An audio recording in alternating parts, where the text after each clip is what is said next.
మీ talent, మీ నిజాయితీ ఈ దేశం పోయించుకోలేదు. కాబట్టి సముద్ర గర్భాలు దాకా దేశ విదేశాలలో కష్టపడి మీ టాలెంట్ని గుర్తించింది కాబట్టి మళ్ళీ పేగుబంధం తల్లి బంధం మనల్ని ఎవరు గుర్తిస్తారు? అసలు గుర్తించే వాళ్ళు చాలా తక్కువ. అలాంటప్పుడు అమెరికా నుండి వచ్చే అక్సపల్లెట్ అది ఎక్కడో ఒక మూలన ఉంటున్నారు. అయినా కానీ మనం గుర్తించి మన గ్రామస్తుల కోసం ఇంత చక్కటి కార్యక్రమాన్ని అరేంజ్ చేసినందుకు అక్సపల్లి తరఫున ధన్యవాదాలు సార్.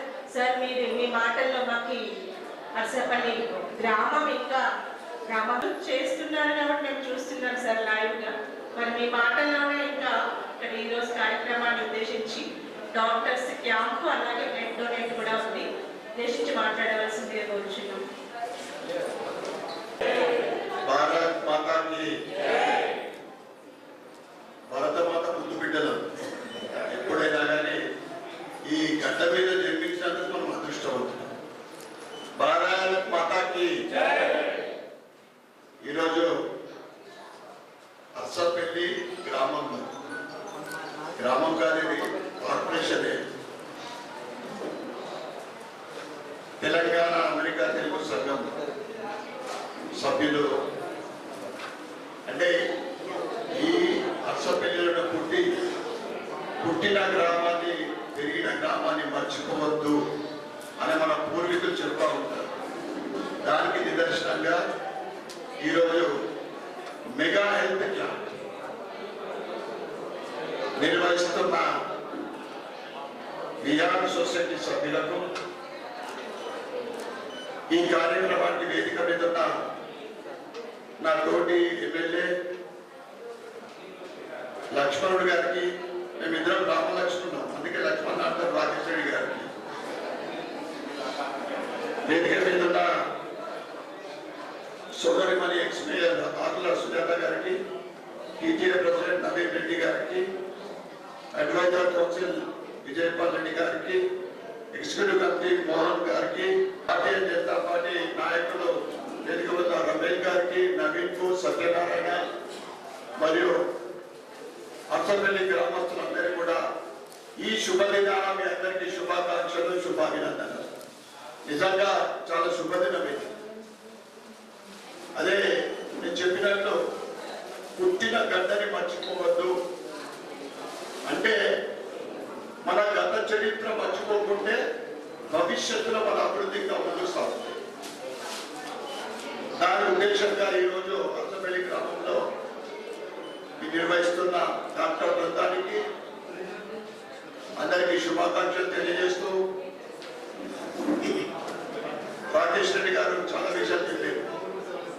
పేదలకు మధ్యతరగతి వాళ్ళకు కావాల్సింది మొట్టమొదటగా విద్యా వైద్యం, ఆ తర్వాత పేదలకు ఆవాస్. ఈరోజు తెలంగాణలో వైద్యం విషయానికి వస్తే గవర్నమెంట్ హాస్పిటల్ పోవాలంటే భయం. ఎందుకంటే ఈ వైద్యం అనేది కొందరి చేతుల్లో గుత్తాధిపత్యంగా నడుస్తూ ఉంది ప్రైవేట్లో. అందుకే మీరు ప్రత్యేకమైన అభినందనలు తెలియజేస్తూ ఈ ఒక్కసారి కాదు భవిష్యత్తులో కూడా ఇక్కడ ఆల్రెడీ హెల్త్ సెంటర్ ఉంది ప్రభుత్వం నుండి, కానీ అక్కడ అన్ని రకాలైన సౌకర్యాలు ఉంటాయి, సరైన డాక్టర్ ఉంటాడు, మెడిసిన్స్ ఉంటాయి. మీరు ఆ సెంటర్ని ఇంకా స్ట్రెంథెన్ చేయాలని,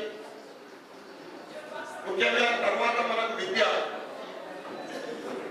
ఈ టీటీఏ మెంబర్స్కి ఏంటంటే నేను ప్రతి సంవత్సరం కూడా కనీసం 4 సార్లు అర్సపల్లికి వస్తాను. ఎందుకంటే ఇది నా నియోజకవర్గం కనుక. గణపతి నవరాత్రులు లేదా అమ్మవారి నవరాత్రులు, ఆ తర్వాత వేరే సందర్భాల్లో కూడా ఇక్కడ రావడం జరుగుతుంది.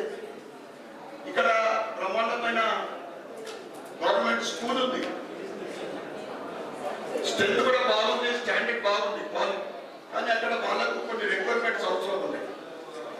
నాకు 2 సంవత్సరాల క్రితము నేను వచ్చినప్పుడు 1.5 years బ్యాక్ వచ్చినప్పుడు క్లాస్ రూమ్స్ కొత్త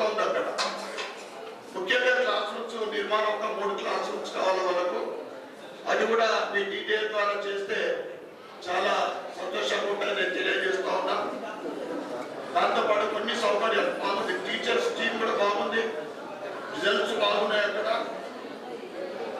అంటే ప్రభుత్వ పాఠశాల ఒక రకంగా చెప్పాలంటే 10 సంవత్సరాల దుష్ట పరిపాలన ఈ 2 సంవత్సరాలు అంతకు మించి చేస్తా ఉన్నారు. వాళ్ళకు కేవలం పదవులే కావాలి తప్ప ప్రజల గురించి ఎలక్షన్లు ఇచ్చే హామీలే, ఈ 6 గ్యారంటీలు, 5 డిక్లరేషన్లు, 420 హామీలు ఏ ఒకటి అమలు చేయకుండా ఇలా ప్రభుత్వ ఉద్యోగాలు రిటైర్ అయిన వాళ్ళకు తెలియచే పరిస్థితి లేని పరిస్థితి. ఏదైనా వెళ్ళి జాయిన్ కావాలంటే అస్తమారాధనే లేదు. ఇప్పుడు సుప్రీంటెండెంట్ గారు బాగున్నారు, వాళ్ళకు కావాల్సిన సౌకర్యాలు ఏదైతే నేను ఎమ్మెల్యే అయిన తర్వాత అక్కడ శానిటేషన్ విషయంలో కన్స్ట్రక్షన్ రిపేరింగ్స్, తర్వాత టెక్నికల్ గా కావాల్సిన మెషినరీస్, తర్వాత డాక్టర్ల కొరత, ఈ 3 ఎంఆర్ఐ మిషన్ కూడా రావడం జరుగుతూ ఉంది. స్కానర్ పర్చేజ్ చేసి 3 కోట్ల 4 పైన ఉన్నది, ఏది కార్డియోకు సంబంధించింది. అది ఉపయోగంలో లేకుండా అట్లనే ఉంది, ఎందుకంటే కార్డియాలజిస్ట్ లేడు అక్కడ. అది కూడా మేము డిమాండ్ చేస్తూ ఉన్నాం. ఇంకా ఒకప్పుడు పాత కాలంలో పెద్ద బీమారి ఏంటిదంటే హార్ట్ అటాక్, ఇప్పుడు brain clotting, cancer, lungs infection, kidney, ఇవన్నీ మేజర్. మనకు సమయం ఉంటే పేదవాళ్ళు ముఖ్యంగా హడావిడిలో ప్రైవేట్ హాస్పిటల్ పోయి లక్షల రూపాయలు ఖర్చు పెట్టుకొని ఉన్నదిగా అమ్ముకొని అప్పుల పాలైతే ఉన్నారు. దయచేసి నిమ్స్ హాస్పిటల్కి వెళ్ళాలి. ఇంకా 3-4 రోజులు మన సమయం ఉంటే అక్కడ నిమ్స్ హాస్పిటల్లో ఈ పెద్ద పెద్ద బీమార్లకు ఎల్ఓసి ఇస్తారు. అది 5 లక్షలు కావచ్చు, 10 లక్షలు కావచ్చు. ఆ ఎల్ఓసిని తీసుకెళ్లి అక్కడ రాకేష్ రెడ్డి గారితో కానీ నాతోటి కానీ ఒక లెటర్ ఇంక్లోజ్ చేసి ఇస్తే మొన్న గత 4-5 రోజుల క్రితం 5 లక్షల రూపాయలకు 5 లక్షలు శాంక్షన్ అయింది. అది ఓన్లీ నిమ్స్ హాస్పిటల్ అవుతుంది.